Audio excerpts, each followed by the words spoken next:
people say Pripyat died in one night. That's not true. Some things kept moving. Not people. Paper. In April 2006, I was contracted to catalog abandoned municipal records before another building was sealed. No uniforms, no permits, just a camera, gloves, and a guide who never stepped past a doorway. He warned me about the quiet rules. Don't whistle, don't knock, and if you find anything that looks newly handled, don't touch it twice. The building was a gray administrative block near a courtyard that had collapsed into weeds. Every room smelled the same: wet dust, old glue, and something metallic under it. Most of the files were predictable: evacuation lists, apartment numbers, inventory sheets with missing signatures. Then we found the ledger. It wasn't in a cabinet. It was on a desk, open as if someone had stepped away mid-sentence. The cover was thick and swollen from damp, the kind of book meant to survive decades. On the first page, a title in block letters: Pripyat, Utilities Log. Under it, the last official entry, April 27, 1986. A neat signature, a stamp, a final line that looked like a door closing. But the pages after that weren't blank. There were dates: 1986, 1987, 1988, 1989. Not typed, handwritten, and the handwriting was consistent. Same pressure, same slant, same careful loops. Someone had been logging activity for years after the evacuation. I turned the page slowly, trying not to tear the paper. April 30, 1986. Water on, pressure normal. May 2nd, 1986. Electric off, switched at substation. That one made sense. Official shutdowns happened in phases, but then came the ones that didn't. May 6th, 1986. Lights, seen in stairwell, floor 3. Not reported, not suspected, seen. I looked around the room without meaning to. The windows were boarded, no electricity, no street lights bill. My guide stayed in the hallway, watching the doorway like it could bite. I asked him quietly if anyone else had been here. He didn't answer at first. Then he said, "People come, people leave," and he shifted his weight like he wanted to leave first. I kept reading. June 18th, 1986. Water on, tap dripping in room 12. A note below it, smaller: "Do not fix." That line made my skin tighten. Why would you write "do not fix" for a dripping tap in an empty building? I took a photo of the page. The shutter sound felt too loud. My guide flinched. "Quiet rules," he whispered. "Please." I apologized. Then I turned the page again. The entries continued. One every few weeks, then one every month, then sometimes two in a day. Always short, always factual. Like someone was afraid of writing too much. And then, halfway through 1998, the tone changed. A single line, written harder, like the pen had dug into the paper. Door, unlocked, closed again. No location, no room number, just that.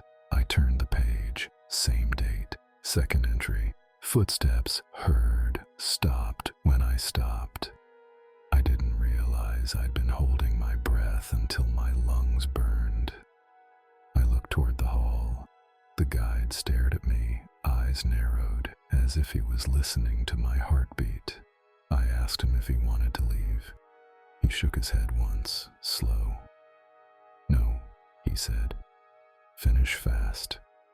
So I did what I shouldn't have done. I turned to the very last page, the most recent entry, April 12th, 2006. That was 2 weeks before I arrived. The handwriting was the same, but the ink looked darker, less faded, as if it hadn't had time to sink into the paper. It was only one sentence: "If you are reading this, do not look up." I froze, not because of the words, words because I suddenly understood something simple. This wasn't a historical record, it was a message, and it had been written for whoever came next. I didn't look up, I didn't move. I just raised my camera slowly without lifting my head and took one photo of the ceiling above the desk. Then I closed the ledger, not gently, like I was shutting a mouth. Behind me, in the hallway, my guide exhaled like he'd been drowning. "Now," he said, "go." We left the room. We didn't run. Running feels like permission.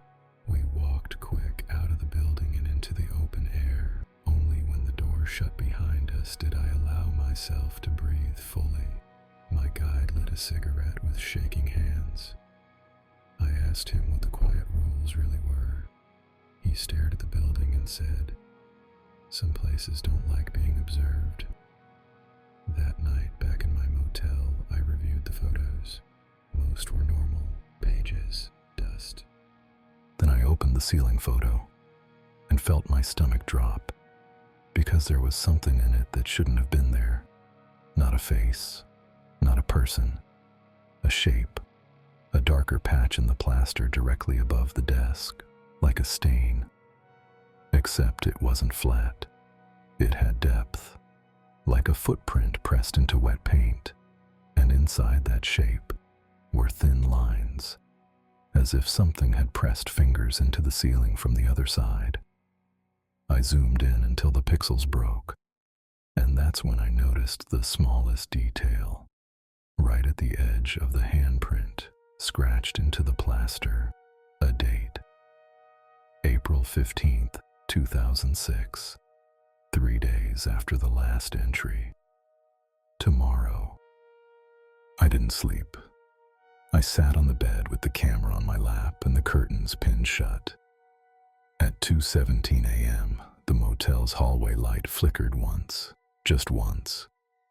Then I heard something that didn't belong in that building. Water. A soft dripping, like a tap that refuses to stop. It came from the bathroom. I hadn't used the sink. I hadn't even opened the door. I stayed still for a full minute, listening. Drip, drip, drip. I told myself it was plumbing. Old pipes. Nothing. Then the dripping stopped, and something else began. A sound like paper sliding across paper. Slow, careful, as if someone was turning a page. The noise came from the desk by the window, where my camera bag sat. I didn't want to look. That was the point of the message, wasn't it? Don't look up. Don't look. But curiosity is a disease. I turned my head, not up, just sideways. The camera bag was closed. The zipper hadn't moved, but the notebook I'd used earlier, my personal notes, was open. I was sure I'd left it shut. The pages were lifting one by one as if moved by a draft, except the window was sealed. No air, no wind, just pages. I reached for my phone light, then stopped. Light feels like an invitation too, so I did the only safe thing I could think of. I grabbed my keys and stepped into the hallway. The motel was silent. No TV glow under doors, no footsteps. No distant voices, only the hum of a vending machine at the far end. I walked to the front desk. No one was there. The bell sat untouched. I didn't press it. Quiet rules. I left the motel without checking out, and I drove. No destination, just motion. Around 4 a.m., I ended up on a road that felt too familiar, as if I'd been there before. Trees, black against a gray dawn. Then, through the windshield, I saw a sign. Pripyat, 12 kilometers. My hands tightened on the wheel. I had not driven toward the zone. I would have sworn on anything I cared about that I'd driven away.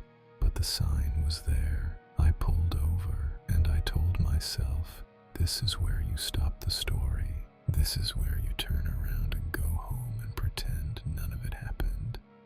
Then I heard the dripping again. Inside my car. Drip, drip, drip. I stared at the dashboard. The cup holder was empty. The floor mat was dry. The sound came from behind me, from the back seat. I didn't turn my head. I reached back blindly and felt my camera bag. It was wet, not damp. Wet, like it had been placed in a sink. I pulled it forward and unzipped it.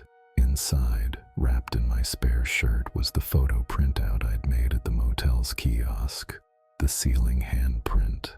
Only now, the handprint wasn't in the ceiling. It was on the paper itself, raised, indented, as if a palm had pressed into the photograph from the front. And below it, in fresh graphite, a new line had been added. The handwriting matched a ledger. Same careful loops, same pressure. It said, "You looked." My throat went dry. I put the photo back and zipped the bag. Then I did something that still embarrasses me. I whispered, "I'm sorry." Not to God, not to my mother, not to anyone who could hear. To the thing that had written in that ledger. The dripping stopped. For 10 seconds there was nothing. Then a different sound, soft, unmistakable. A pencil, moving on paper, right behind my head. I stared forward, frozen. The car smelled like wet dust and something warmer underneath it, like a stairwell someone had walked through recently. I didn't turn, I didn't breathe. I reached into the glove compartment, grabbed the only thing there, a cheap flashlight, and clicked it on. The beam pointed forward, but the reflection in the rearview mirror was enough. There was no one in my back seat, no face, no body, only my notebook, open, a pencil lying across it, rolling slightly, as if it had just been set down. And on the page, one final entry, a date, April 15th, 2006, and beneath it, "Return it." I shut the flashlight off. I drove back to the motel in total darkness. At sunrise, I mailed the ledger. No return address, no name, just a plain box. Inside, the ledger, the photo, and a single note. "I found it. I'm returning it. Please stop." 2 weeks later, a package arrived at my apartment. No postage label, no sender, just my name, written in that same careful hand. Inside was my own notebook, the one I'd left in my car. The cover was damp. The pages smelled like old buildings, and on the last page, a new, quiet rule had been added. "If you return it, do not keep a copy." I stared at that line for a long time, because I already had a copy, in my camera, on my hard drive, in my head.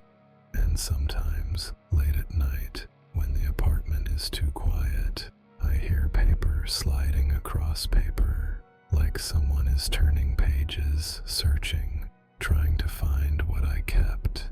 Leave 3 seconds of silence.